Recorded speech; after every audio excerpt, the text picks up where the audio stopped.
Season की शुरुआत female lead जिंग से होती है, जो अपने फेवरेट राइटर हेनरेन की बुक सेरेमनी में आई हुई है, जो उसका क्रश है और कॉलेज फेलो भी था। जिंग अपने क्रश के आने से पहले कार के मिरर में देखते हुए लिपस्टिक ठीक करने लगती है। वो कार हमारे हैंडसम हीरो ग्यू की होती है, जो उसे लिपस्टिक लगाते देखकर अपने असिस्टेंट को कार आगे ले जाने को कहता है। तो जिंग की लिपस्टिक गिर जाती है। बिल्डिंग में एंटर होते हुए ग्यू जिंग से टकरा जाता है। यहाँ पर जिंग के इनर का एक धागा ग्यू की वॉच में अटक जाता है और उसकी सारी ड्रेस खराब हो जाती है। ये देख ग्यू जिंग से माफी मांगने के बजाय उसे इग्नोर करके आगे बढ़ जाता है। ग्यू जो एक बहुत बड़ी कंपनी का इकलौता वारिस है, उसके ग्रैंडपा उसे कंपनी का न्यू सीईओ बनाते हैं। ये सुनकर ग्यू जो ऐसी बड़ी जिम्मेदारी लेना ही नहीं चाहता था, वहाँ से भाग जाता है। दूसरी तरफ जिंग अपने क्रश की साइन की हुई बुक लेकर ख्वाब देखती जा रही होती है। जब ग्यू जो अपने ग्रैंडपा के गार्ड से बचने की कोशिश कर रहा था, एक बार फिर जिंग से टकरा जाता है। जिंग उसे मुश्किल में देख उन सब की कुट लगाकर ग्यू को बचाती है, लेकिन तभी उसे ब्लड नजर आता है। तो ब्लड फोबिया होने की वजह से वो बेहोश हो जाती है। ग्यू उसे नीचे गिरने से बचाता है और यही हमें पता चलता है कि ग्यू को इंसानों को टच करने से एलर्जी हो जाती थी, लेकिन जिंग को टच करने पर ऐसा नहीं होता। जिंग की बहादुरी देखकर ग्यू उसको अपना बॉडीगार्ड बनाने का फैसला करता है। वो जिंग के घर जाकर उसको जॉब ऑफर करता है, लेकिन जिंग नहीं मानती। ग्यू बेचारा उधर से वापस आ रहा था जब रास्ते में उसको अपने ग्रैंडपा के गुंडे मिल जाते हैं और वो दोबारा जिंग के घर ही आ जाता है। जिंग पानी बंद हो जाने की वजह से शैम्पू लगे बालों को धोने किचन में आती है, जहाँ ग्यू छुपा हुआ था। उसकी मूवमेंट से जिंग को लगता है ये उसकी मॉम है और वो उसको पानी लेकर अपना सर वॉश करवाने का कहती है। ग्यू भी अच्छे फर्माबरदार बच्चों की तरह उसकी बात मानकर वैसा ही करता है, लेकिन जब जिंग बाल पीछे करके देखती है तो ग्यू को देखकर वो डरकर उसके ऊपर ही गिरने लगती है। तभी जिंग के पेरेंट्स वहाँ आ जाते हैं। ग्यू जिंग को बहुत बड़ी अमाउंट का लालच देता है और जिंग के पेरेंट्स पूरी तरह उसके लालच में आ जाते हैं। ग्यू ग्रैंडपा से बचने के लिए जिंग के घर उसी के रूम में ही रहने की ख्वाहिश जाहिर करता है, जिस पर पैसा आता देख जिंग सब्र के घूंट भर लेती है। ग्यू जिंग के घर रहना शुरू तो कर देता है, लेकिन इस मिडिल क्लास लाइफ में गुजारा करना उसके लिए बहुत मुश्किल हो जाता है। सुबह को ग्यू अपने असिस्टेंट को कहकर अपना सामान मंगवा लेता है, जिसमें एक एटीएम कार्ड भी था।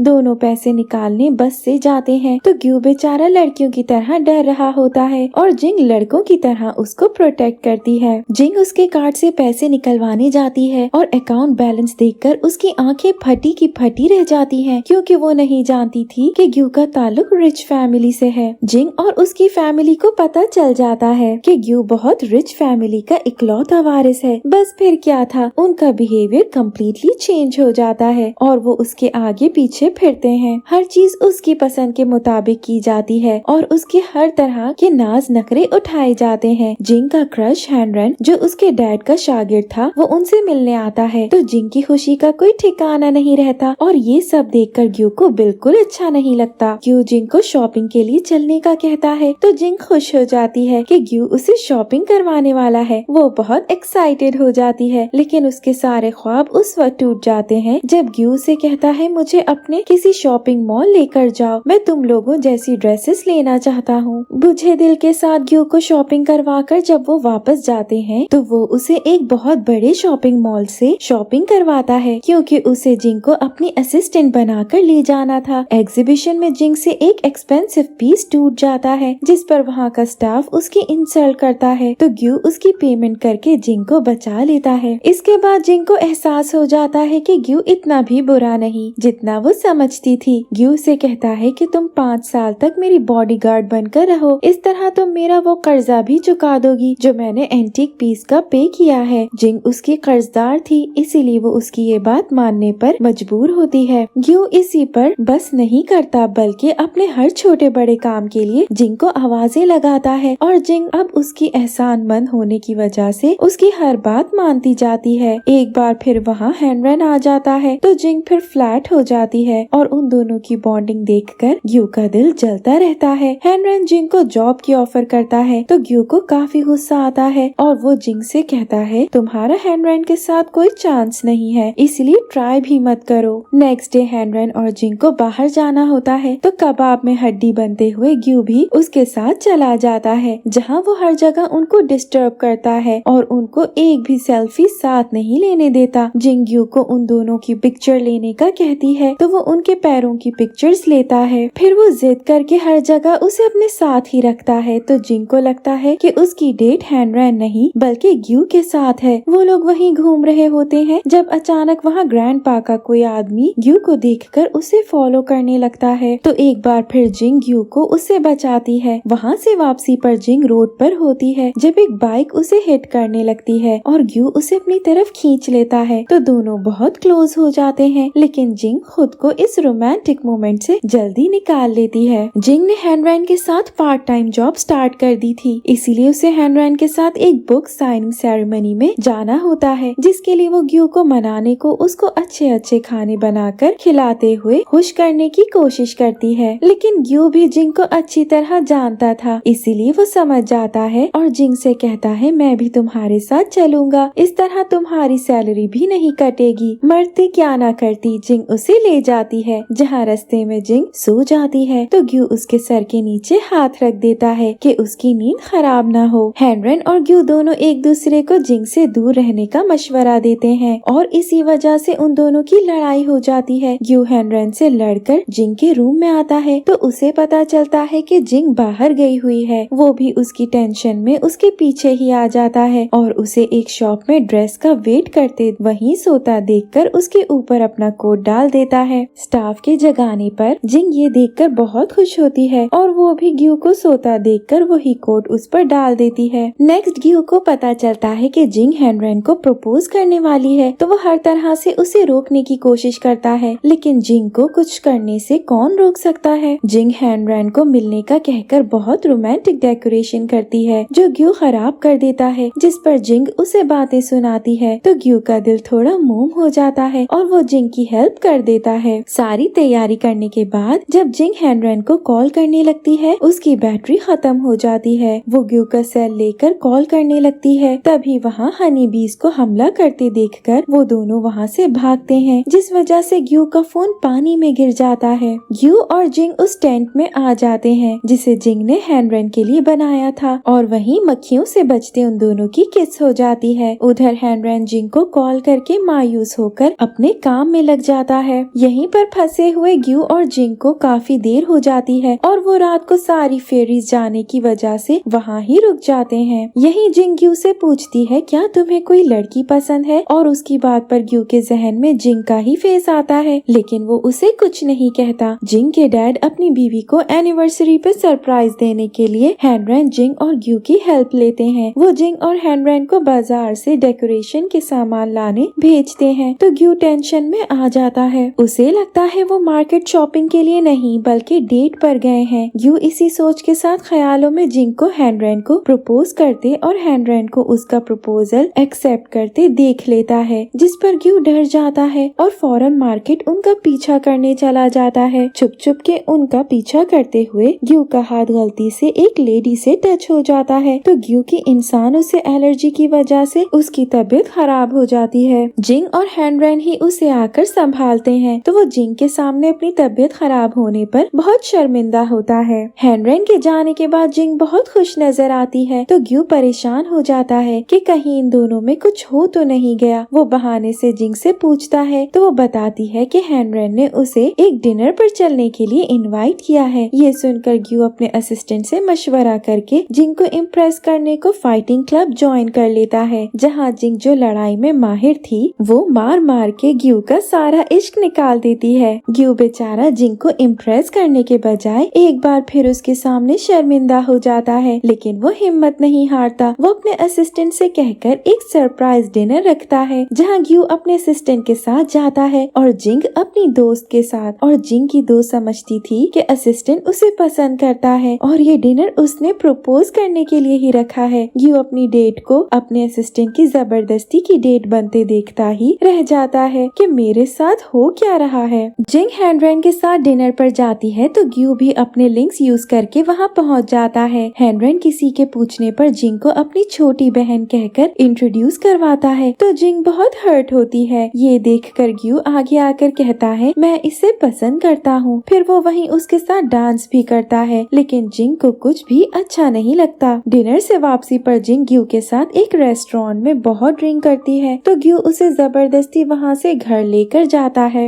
नेक्स्ट डे जिंग को कुछ भी याद नहीं होता तो ग्यू उसे याद करवाता है कि रात में तुमने मुझे किस की थी और साथ ही मेरी शर्ट पर भी किस की थी। शर्ट पर किस का निशान देखकर जिंग बहुत शर्मिंदा होती है, लेकिन ग्यू वो शर्ट एक खजाने की तरह संभाल कर रख लेता है। आगे वो दोनों बाहर जाते हैं तो वहाँ ग्यू के ग्रैंडपा आ जाते हैं। ये देखकर ग्यू जिंग का स्टोलर ले लेता है जिसमें किसी हसीन लड़की से भी ज्यादा प्यारा लग रहा होता है। वहाँ से बचकर वो हैनरेन से मिलने आते हैं तो जिंग जो हैनरेन से सॉरी कर रही थी, लेकिन ग्यू को कुछ और ही लगता है, इसलिए वो बाहर खड़ा औरतों की तरह कान लगाकर सुनने की कोशिश करता रहता है। जिंग और हैनरेन दोनों सब भुलाकर अच्छे दोस्त बन जाते हैं। फिर ग्यू और जिंग वहाँ से निकलते हैं तो एक बार फिर ग्रैंडपा के लोग उनके पीछे होते हैं, जिनसे बचने की कोशिश में वो कहीं छुप जाते हैं और एक दूसरे के बहुत क्लोज आ जाते हैं, जिस पर ग्यू को जिंग का किस करना याद आ जाता है। यहाँ से बाहर निकलने के लिए दोनों वेडिंग ड्रेसेस पहन लेते हैं और जब वो बाहर निकलने लगते हैं तो फोटोग्राफर उनका शूट करने लगता है। रात को ग्यू जिंग को वेडिंग पिक्स दिखाता है और जिंग से कहता है सब कुछ परफेक्ट है, बस एक फोटो की कमी है और वो है किसिंग फोटो। ये कहकर वो जिंग को किस करता है जो जिंग की मॉम देख लेती है। अब ग्यू खुश और जिंग अपसेट होती है। उधर मॉम भी जिंग को ग्यू के लिए कन्विंस करने की कोशिश करती है, लेकिन जिंग नहीं मानती। जिंग को अपने प्यार में पागल करने के लिए ग्यू उसे अपने साथ अपनी दोस्त के पास लेकर जाता है, शायद ये जेलस होकर प्यार का इजहार कर दे, लेकिन जिंग जेलस ही नहीं होती और उसका प्लान फेल हो जाता है। एक प्लान फेल होने पर ग्यू अगला प्लान बनाकर बीमार होने की कोशिशें करता है और आखिरकार कामयाब हो जाता है। जिंग उसका काफी ख्याल रखती है, लेकिन उसे पता चल जाता है कि ग्यू ड्रामा कर रहा है तो वो उसे बहुत बातें सुनाती है। तब तक ग्यू को सचमुच बुखार हो जाता है और वो जिंग को कहता है मेरी तबीयत नहीं ठीक, लेकिन जिंग यकीन ही नहीं करती। रात को ग्यू की तबीयत काफी ज्यादा खराब हो जाती है तो जिंग उसे हॉस्पिटल ले जाती है और उसे बहुत गिल्टी फील होता है कि उसने ग्यू की बात पर यकीन नहीं किया। जिंग जो पूरी तरह ग्यू की तरफ अट्रैक्ट होने लगी थी, लेकिन तभी ग्यू की दोस्त आकर उसे बातें सुनाती है कि तुम्हारा और ग्यू का बहुत ज्यादा स्टेटस डिफरेंस है। ये सुनकर जिंग ग्यू से दूर होने की कोशिश करती है, लेकिन ग्यू उसकी हर कोशिश नाकाम बना देता है। ग्यू डिसाइड करता है कि वो हमेशा जिंग के मोहल्ले में रहकर इस मोहल्ले को बदल देगा और जिंग के साथ ही रहेगा। ग्यू हर तरह जिंग के माहौल में खुद को ढाल लेता है और जिंग से पूछता है क्या तुम अभी भी मुझे एक्सेप्ट नहीं करोगी? तो जिंग उसे कह देती है मैंने अभी कोई फैसला नहीं किया। जिंग को ग्यू के ग्रैंडपा बुलाते हैं और उससे कहते हैं ग्यू को अपने घर से वापस आने पर मजबूर कर, क्योंकि तुम ही ये कर सकती हो। ग्रैंडपा जिंग को ब्लैंक चेक देते हैं, लेकिन जिंग उनकी ऑफर रिजेक्ट करके उनको चकमा देकर निकल आती है। उसी वक्त ग्यू भी वहाँ आ जाता है और ग्रैंडपा को बता देता है कि इसके साथ रहकर मुझे एलर्जी नहीं होती, जिसका मतलब है हम एक दूसरे के लिए बने हैं, इसलिए मेरा प्यार भी इसके लिए कभी खत्म नहीं होगा। उसकी बात सुनकर जिंग भी उसे किस करती है और उन दोनों का रोमांटिक रिलेशनशिप स्टार्ट हो जाता है। वो दोनों घर आते हैं तो उन्हें हाथ पकड़े देखकर जिंग के डैड एकदम देसी डैड बन जाते हैं और उन दोनों को अपनी हद में रहने का कहते हैं। रात को ग्यू और जिंग बहाने बहाने से एक दूसरे से बात करने की कोशिश करते हैं और इसीलिए किचन में जाने लगते हैं। जब उनकी निगरानी करते डैड सामने आ जाते हैं और वो उनकी बातों पर शर्मिंदा होकर दोनों वापस अपने अपने रूम्स में चले जाते हैं। जालिम समाज दो लव बर्ड्स को कभी इकट्ठा देखकर बर्दाश्त नहीं कर सकता। ग्रैंडपा उन दोनों को अलग करने के लिए जिंग का घर बाय कर लेते हैं, जिस पर जिंग ग्रैंडपा से मिलती है तो ग्रैंडपा उसे समझाते हैं कि उन्हें और उनकी कंपनी को ग्यू की जरूरत है। जिंग और ग्रैंडपा की दोस्ती हो जाती है और जिंग उनकी हेल्प का वादा करके ग्यू को समझाने लगती है। ग्यू आखिरकार ग्रैंडपा से मिलकर कंपनी ज्वाइन कर ही लेता है, क्योंकि वो जान जाता है कि जिंग और ग्रैंडपा मिलकर उसे मनाने की कोशिश कर रहे हैं। ग्यू जिंग से भी एज अ बॉडीगार्ड उसके साथ ऑफिस ज्वाइन करने का कहता है। जिंग जो नहीं जानती थी कि ग्यू ने ये सब उसे अपने करीब रखने के लिए किया है, वो बॉडीगार्ड बनने की तैयारी शुरू कर देती है। उसको बॉडीगार्ड की तरह ड्रेसअप देखकर सब शॉक रह जाते हैं, लेकिन तभी वो कुछ करतब करके दिखाती है, जिस पर सबको पता चल जाता है कि ये एक नकली बॉडीगार्ड है। लेकिन ऑफिस में वो पूरी तरह ग्यू को प्रोटेक्ट करती है, तो ग्यू को वो दुनिया की सबसे क्यूट बॉडीगार्ड लगती है। ग्यू और जिंग दोनों ऑफिस में भी रोमांस का कोई मौका हाथ से नहीं जाने देते। ग्यू ऑफिस में अपना और जिंग का रिलेशन ओपन करना चाहता था, लेकिन जिंग नहीं मानती। उन दोनों को किस करते ऑफिस वाले देख लेते हैं और सब लोग ये सच जान लेते हैं। ऑफिस वाले जिंग को बातें बनाते हैं तो ग्यू सबको मुंह तोड़ जवाब देकर चुप करवा देता है कि यही वो लड़की है जिसकी वजह से मैं आज यहाँ हूँ। यहाँ हमें ये भी पता चलता है कि जिंग के साथ रहकर ग्यू की एलर्जी बिल्कुल खत्म हो गई थी। जिंग की वजह से ग्यू की बहुत बड़ी बिजनेस डील हो जाती है तो सब लोग जिंग के दीवाने हो जाते हैं। उधर जिंग की एक डॉक्यूमेंट्री होती है जिसके दौरान उस पर कुछ गिरने लगता है, लेकिन ग्यू हीरो बनते हुए अपनी हीरोइन को बचा लेता है।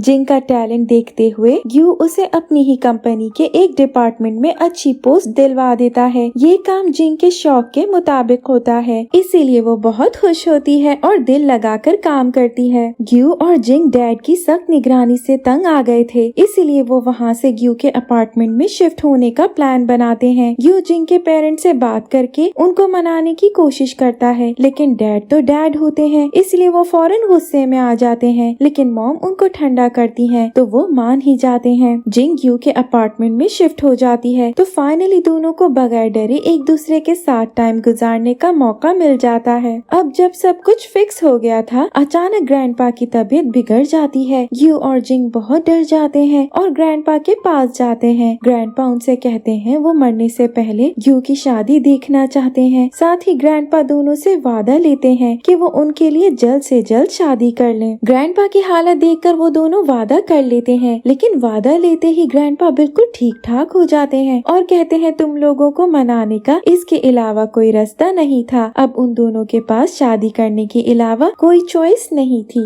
शादी की तैयारियां हो रही होती हैं और इनमें सबसे ज्यादा तेज ग्रैंडपा होते हैं जो शादी से भी आगे निकल जाते हैं, यानी बच्चों के नाम तक डिसाइड करना शुरू कर देते हैं, क्योंकि वो शादी इसीलिए तो करवा रहे थे कि उनको बच्चे बहुत पसंद थे। वेडिंग डे पर वो दोनों ट्रेडिशनल ड्रेस में जिंग के घर में ही शादी करते हैं और उनकी शादी होते ही हैप्पी एंडिंग के साथ ये सीजन एंड हो जाता है। Thank you for watching.